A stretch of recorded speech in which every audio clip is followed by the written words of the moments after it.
Now you're settled again. You're always looking at your babe, always wondering, how did I land myself in this situation? You're always looking outside. You're always wanting what you don't have.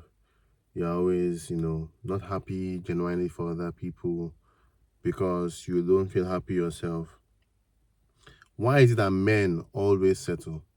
Well, it's easy. Men usually settle because we have been conditioned to think that we have to always give. We always have to save. The savior mentality. So many men are conditioned to marry down. You see, men are just the romantics that try to posture as pragmatics, but women are the pragmatic ones, posturing as romantic ones.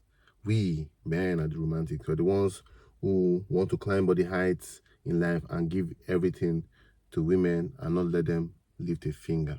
We just want to care for women. But who is going to care for you?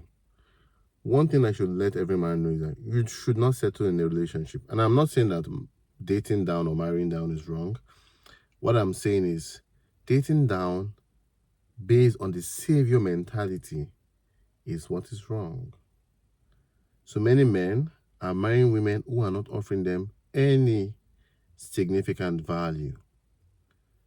You as a man also need value too. Even as you're offering value, you need value also. You need a marriage supposed to be about a value alignment. A value alignment. You have a goal. Knowing the goal you have will determine the kind of people you want to bring into your life, to achieve such goal. So how do you know you have settled in a relationship? How do you know that you have picked somebody that you really don't want, but you pick them maybe out of pity, maybe out of how much time you must have invested with them, or you pick them because maybe you fear loneliness or something? Let's analyze 9 reasons why you have settled. 1, you always wish they would change something about themselves. When you with a person, they are compromisables and then they are deal breakers. If you're in a relationship with a person and you're always wondering, or you're always attracted to the possibility of them changing, you are never satisfied with what you are seeing. Your mind is always on, I want them to change this part of themselves. Or you are looking at, maybe when they change this part of themselves, they'll be more attractive. But for now, I would endure. One thing you should know that people hardly change. Even you, all the things you have said you wanted to change about yourself, how many have you actually changed? So you can see that change is not something that usually happens to humans. Even you have not been able to change. Look at how difficult it is for you to change things that were even bad for you, habits that were bad for you. Look at how difficult it was for you to change. What makes you think that another person would just easily change because you just entered their lives? What they have been doing for years doesn't matter again. We took the wine ourselves. 2, you're always envious of other couples who have what you want. Now, a lot of us can prioritize a lot of things we see in other couples beyond our own, and that's because we have this idea, this illusion of options. You feel like it's always greener on the other side. Now, it is easy for you to feel that way, that it's always greener on the other side, but it's even more difficult for you to accept, that it is not greener on the other side if it is not green where you are. So you really need to be with what it is that you want, have the kind of relationship that you want, with the values that you really need, to feel like you're in a proper relationship. That will reduce the need to want to be looking into other people's relationship. You can easily be happy for other people if you are happy about what you have. It is people that are not happy about what they have that are not able to rejoice genuinely with other people. So you need to do the things that you want, And as much as I do not, for example, appearance, I do not really rate appearance to be the highest on the list of qualities a man should look out for in a woman, or a woman should look out for in a man. But at the end of the day, if you do not find your woman attractive, your eyes will always be on what you find attractive. Your mind will always be there. There are women who have the values you are looking for who are also attractive. Look out for them. Look out for them. Number 3, your relationship feels like shackles and you are craving freedom. Sometimes you feel like you will be better if you were free. You feel like this relationship is hooking you. Everybody should understand that being single and being in a relationship are 2 different things.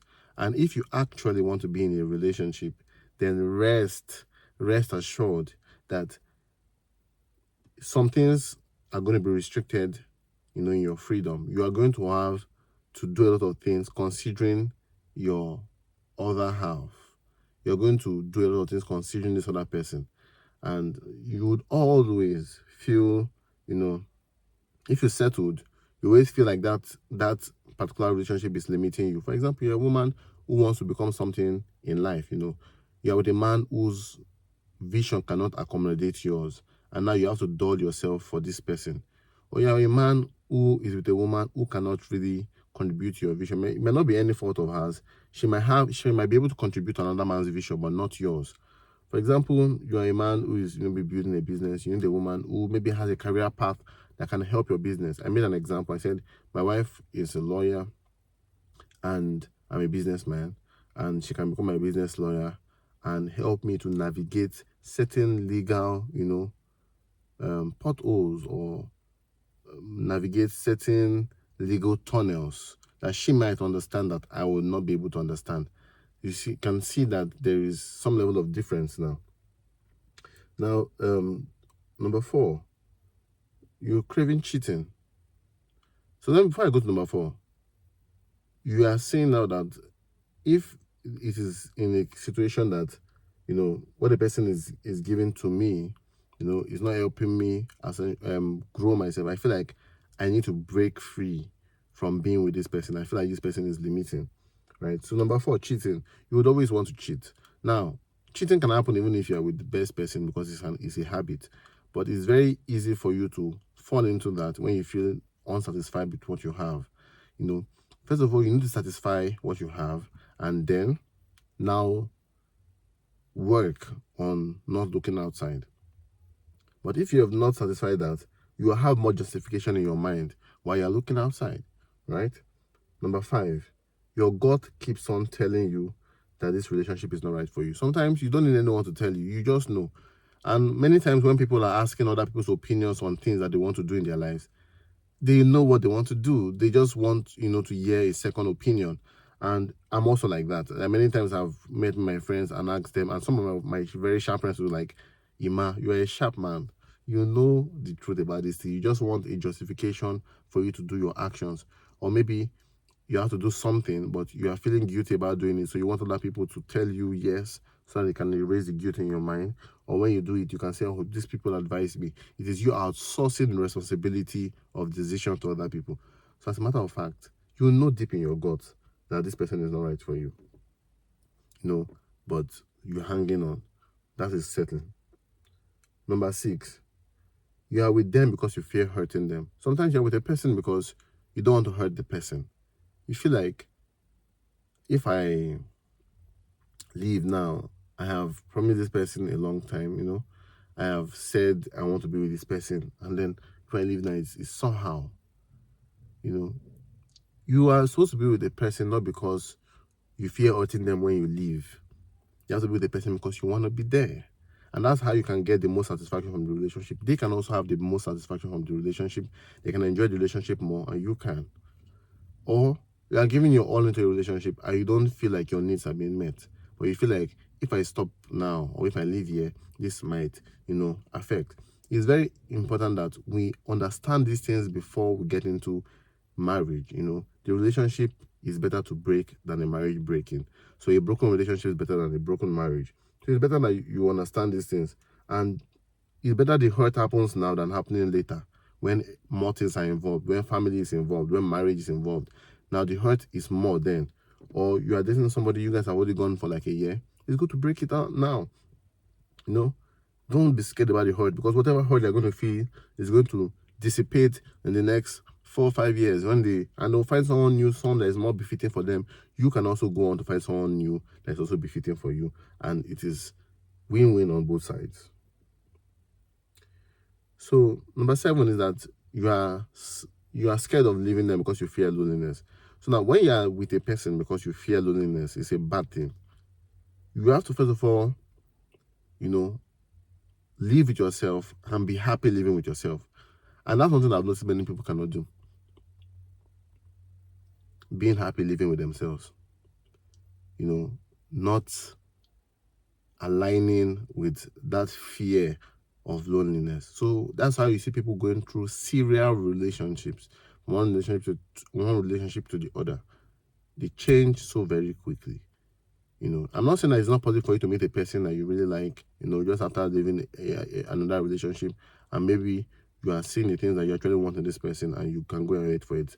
Yes. But sometimes you can create a pattern where you are hopping from one relationship to the other, because you are scared of loneliness.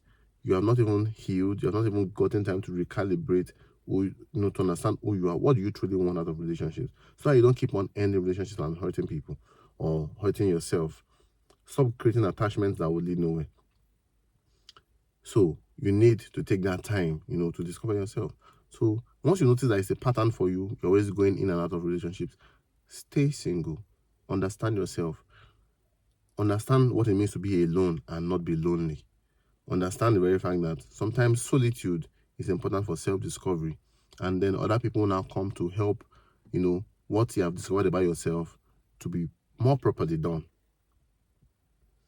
Now, number 8, you either only enjoy sex without emotional intimacy, or you don't get aroused so much by your partner. So some people just enjoy sex because she has a nice ass, right? Oh, nice. I'm not really emotionally invested in this sex. I just want to get off. So you see that they cannot really cuddle this person. They're not in the mood to make this person feel loved. They're not willing to open themselves and be vulnerable with this person and have an emotional intimacy with them. They only want a physical sexual intimacy every time. And it is, it's appalling. Or you don't get aroused so much by your partner. Some of us are with women who can't get aroused by, because they say they bring other benefits. But the truth is this: you need to be able to get aroused by your woman, because one of the importance of maybe marriage is procreation. You need a person that turns you on. Yes. So if you're with a person and this is what is always coming to your mind, you don't get turned on, cheating is inevitable. You are settling. You need to get those needs met, because you will not be a happy person. Number 9, they were just the option available. And this is it for most men. They are going with the option available, not with what they want. And now, I am not saying that we should be deluded and going after some perfect being that we have in our mind, that we have created in our mind, that this is the only thing we should go for. No. There is no one who is perfect, right? There's no one who is perfect. But you need to have a vision, and you need to only align with people who can help that your vision come to actuality. A woman is meant to help a man, right? And in any relationship men and women find themselves, they are meant to blend together. Men are more likely to settle because men are looking for women that they can afford. So it's a financial decision based on how much can I spend now. Okay, I can afford this particular woman. And it might not even be that. So some men already have the low self-esteem. Maybe they see a girl who aligns with them, but maybe she's just a little richer than him. They don't feel like they can align with this person, because they feel like, this person that is richer than me will not obey me, and which is not always true. We have a lot of women who have a lot of value, who have even built a lot of value in their lives, and they need men, who can love them even with the values that they have built. They need to still provide their feminine essence to men. So usually we see some men, going for what is available, not really what is supporting them. So that's how we get the idea of, I was with you all of this while and you're leaving me for another woman. And the case is that this woman was just there. She didn't really support him when she was with him. So all those times he was struggling struggling alone. But he just went for this one because she was available, maybe to give him sex or another thing. So at the end of the day, he was not with a person who was fueling his vision. He was just with a person who was there at the time, who could endure at the time. And when he got, when he had the money and everything, he was now going out for the ones he just wanted to, have a piece of. He just want the ones he actually truly desired, that he felt he could not, align with at the time. So do not settle. If you know where you're going to, you have to get a person that wants to go that place and has the ability to go. Just one thing is not enough, but the person has to have the ability to go there. The person has name that called not habit. You can't give what you do not have. So some people do not just have the things that you need at the moment. Some people do have it, you know, and you need to make your selection based on that. Usually it's a mental thing. You check it that do these people might have good intentions, but they don't have the ability to bring these intentions to the fore. You need people that can come into your life, bring the intentions that you have to the fore, and make it into a beautiful thing. So I think it's very important that men get these concepts right. Stop settling. You hurt both the person you settled for and yourself. Stay wise.